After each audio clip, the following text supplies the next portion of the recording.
Hello guys, ndabasuhuje mukoraje nyinyote wenye wananifuatilia abankurikirana mwese ndabasuhuje kandi mbifurije amahoro y'Imana akomeze kubana namwe. Ndabashimiye abagiye badukurikirana kuri Matare TV. Nukuri umwatu tugaragarije urukundo, mumaze kudukurikirana muri benshi kandi murakomeje. Uko mukomeza natwe turagenda tubazanira ibindi byiza kandi tugenda tunyuzamo tukabazanira n'utu tubacangamusha mugaseka. Ni byiza byose tuzaba ducanganye kugira ngo abantu bakomeze kwishima, abababaye aka kanya bumva batameze neza, nimureba wenda iyi video izabacangamura museke. Niko kwiza nivyo dushaka. Rero namwe umuntu uzi ngo ntarakora subscribe mukandeho nyawo, mukandeho niyo maronko yacu.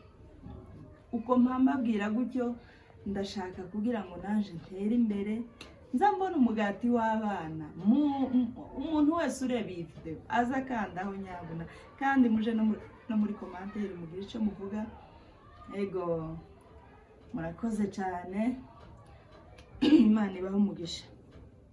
Ikindi nkomeje kubabwira, ushize nakoze ikiganiro mbabwira ngo mwambara ibitambara, mwabadamu mwambara ibitambara. Umuntu w'umumama ni gute yohagarara ku gatuti agiye kuririmba ikorari, agiye kuvuga ijambo, agiye gusenga na kichwa wazi? Hapana kichwa wazi. Mujaribu muzoza mwambara ibitambara, muja kuririmba hariya ubu umeze neza. Umuntu nyine nabona avuga ati uyu muntu yararezwe, afite umuco w'abana. Twatangiye kwambara igitambara tukiri abana batoya cyane. Yego twahageze mu mahanga, twageze mu kizungu, bazavuga ngo ugiye ibugiye sazi ngo zazijya ari mbisi. Ubwo natwe twashitse dufata umuco w'abahanga, ariko ntabwo ari byo undi tukifatanya n'abanyamahanga. Mugaruke twambara ibitambara. Murabona ko nambaye igitambara. Niko kwiza umuco kandi mwiza. Rero nkomeje kubashimira kandi nkomeje kubabwira ngo mwambare igitambara. Ndakubujije wa mugore we kuzoza uje ku gatuti nta gitambara wambaye. Ndakubujije wa mugore we kuzoza uhagarara uharirimba ikorari nakada. Uzi ukuntu umugore wakenyeye afite akaribaya kiwe keza, pana yamaribaya ari mu gutibuka abantu, ibitugu zose bikagenda biri ku musozo ya iribaya ryawe ryiza waridodesheje ukambara n'igitambara. Uwo mugore azamera neza, umugore azaberwa.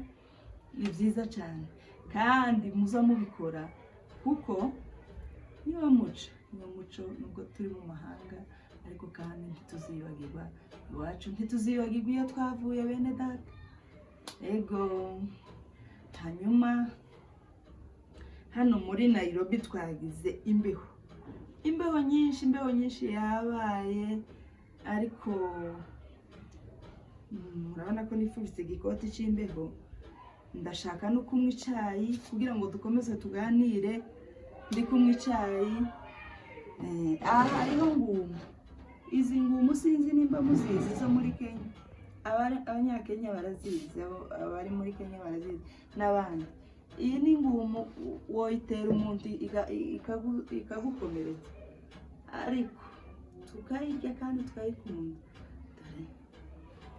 Rero ngiye kuyirya, ariko mbere yo kuyirya nibagiwe gusenga. Kamanza sengere iki cyayi.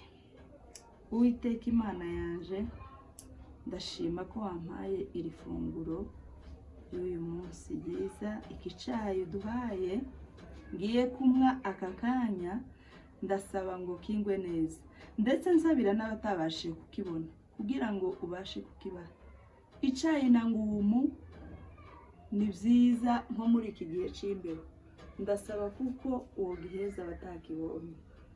Urakoze mwami Imana yacu, heza abantu bose icyayi bamwe bishime bamererwe neza. Niho n'ababuze icyo kurya nabo ubagereho. Urakoze mu izina ryawe Yesu, amen. Reka Yeah. Bizarikomera.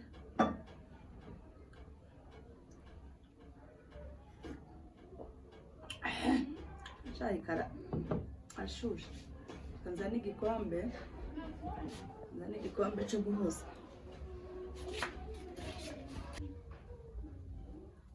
Hey, Jesus. Mama, hey. Unaona tu tabia yake. Yaani anafika na desi niambia na nilikuwa kwa bedroom. Hii tabia yake anafai kuiacha. Sasa chani kule na yeye nifunze vile alinifanyia last time. Sasa leo nataka nikule hizi mandazi zote nimalizie. The last time alikula hadi mimi nikasikia uchungu. Ngoja leo ndamuonesha. Sasa ni yana moyo hakubaya sana.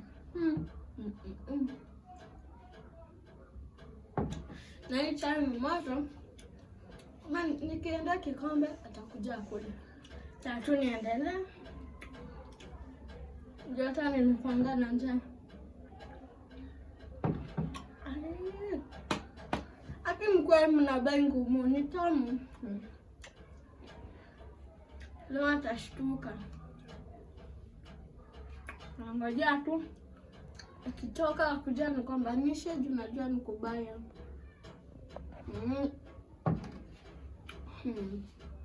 Chani kule na ni tamu. Haya.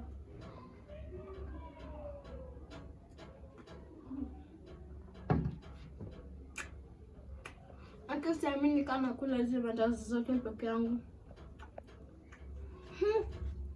Na bila ni mingi. Yaani anajijazia hii chai yote na vile sana tuweke anga kanusu. Ndio atashtuka tu.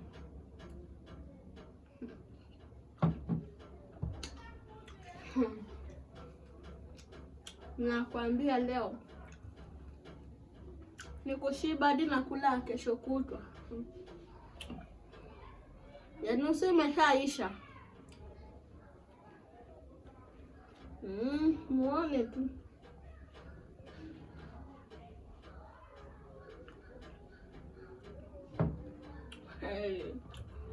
Mwenyewe ni tamu. Sasa akinipata hapa ananiambia nini? Ame nikombanishe kama nimemaliza. Namaliza.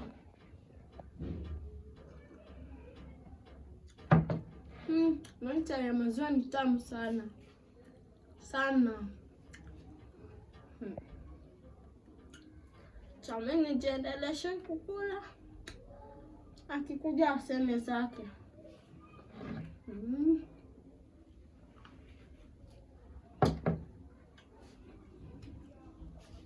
Na najua tu kujipikia chai peke yake. Lakini sisi na imeisha haraka.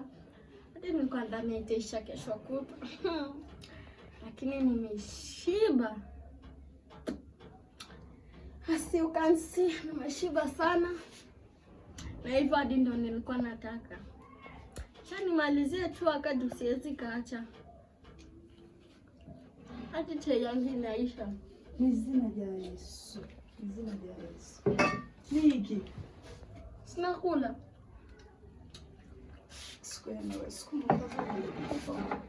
Wito. Ukushacha narinjiza ndugu wito ibi ntagaribyo. Ya mandazi. Hiyo tunalialia hivyo. Hizi ngumu zigihe wito. Hapa. Uyu mwana mwokagira Imana. Uyu mwana ukuni gute? Ngumu zitatu narimbacize ngo. Ukusingira naringe kuzana igikombe cyo guhoza wito. Sina umechelewa. Niki gitumundiriye mandazi. Ngumu ziririke. Mimi maana kuna mwenye anaikula niko kwa meza. Nikaangalia hivi na hivi nikakosa mtu. Sasa uyu ubikore iki? Ngona Joli ni nyima. Nakumbuka last time ukikula ugali. Hivyo ndo nilisikia. Iwe nanombuza uko ngiye.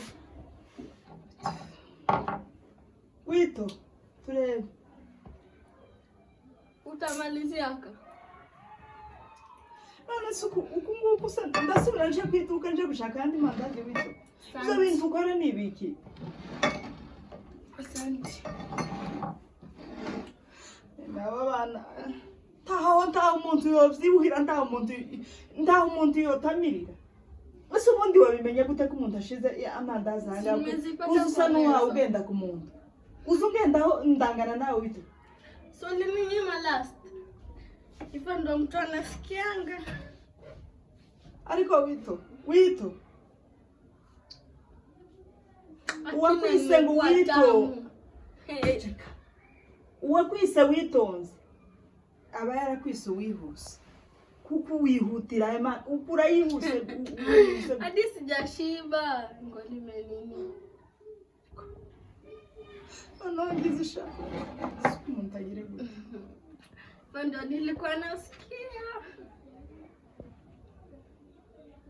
nitukubwiye ko sinaherutse wari wajyamye Wito ariko wagurare bimbe ndagira gute no muri teremusi cyashize no muri teremusi Azalala nasikia umsha harufu ya ngumu Wito ngumigira harufu ujui siku hizi na nimefurahia sana leo. Hizi ngumu zimefanya kazi.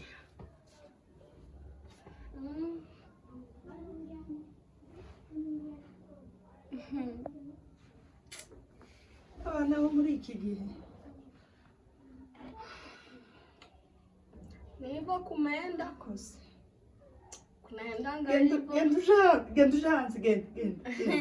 Sasa unatika kujaja ngumu 3 kubera iki zitatu se urazingurira ariko zikuba warugiye kurya ugasanga utakurira ibiryo ukuntu biza bimera nabi. Hivyo ndo nilisikia uratura umubi nta n'isoni ufite. Sasa nisifanye tumesema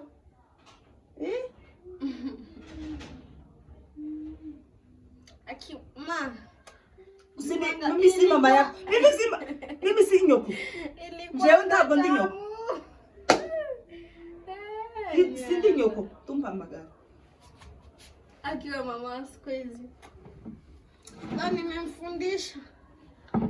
Naona hata hii hakuna kitu. Reka kuntera umujinya tagukanyagira. Reka kuntera umujinya. Reka kuntera umujinya. Hadi sasa nimeshiba naweza fanya kitu yoyote. Noneho gukubita wahaza. Kitaka. Ese ubundi baba kurya ngo umuzitatu umwana w'uruhinja. Ngumuzitatu ukura ziri urazimaze. 3 za 10 hizo ni vitu. Za 10. None se warushaka za 20, warushaka izanga. Kama za 90 hivi. Kupanda. Yewe. Ariko none bitangaza zaragwiriye. Yewe. Uriya ngumuzitatu. 3 sio mingi hata kushangaa. None reka mve no mu burakari nje guseka. Kuko ni ikibazo ntabwo twoba hano Nairobi. Wewe niwo gusubira iwanyu murenge. Kuko Nairobi ntiwoza wicara uhaje. Umwana ungana niyo mpamvu uri mu kunona ndari mu kumenya ko. Siwezi enda uko Kongo niache hizi ngumu hapa. Nani atazikula? Anavuga nyine. Tabidi umezoea. None kunaendanga. Arankoze uyu mukobwa kweli. Ariko nta kundi nyine ndihangana guse. Nari maze gusengera abantu kwamba mvuga ngo Imana ibaheze ibyo barya. Ahubwo njewe ntibimbe. Ibimbe kuko njewe Imana ibyo nari mfite barabiriye. Mana ngaha bazana kwa kundi uzubira. Subira ibindi. Sijali utapata tu next time. Najua Mungu akuko amekupangia uzikule. Ni wewe yari yazipangiye. Sasa alikuwa amepanga Hiyo si ni wizi. Ulininyima. Hiyo si ni wizi. Si wizi juu tuko kwa nyumba. Kwa nyumba. Unafai kukula chenye umepewa, si kukula tu. Ati. Kama tumbo imechagua imeshachagua. Hakuna kenye inaweza change. Shauri yako. Endelea kunifanya hivyo wewe. Haya, mimi nimeshinda. Imba narakwimye kuranyishura se uri mama. Jewe ndivyo. Uri mama. Imebidi tu nikufunze pia leo. Unifunze. Usikie vile nilisikia. Uramfundishisha.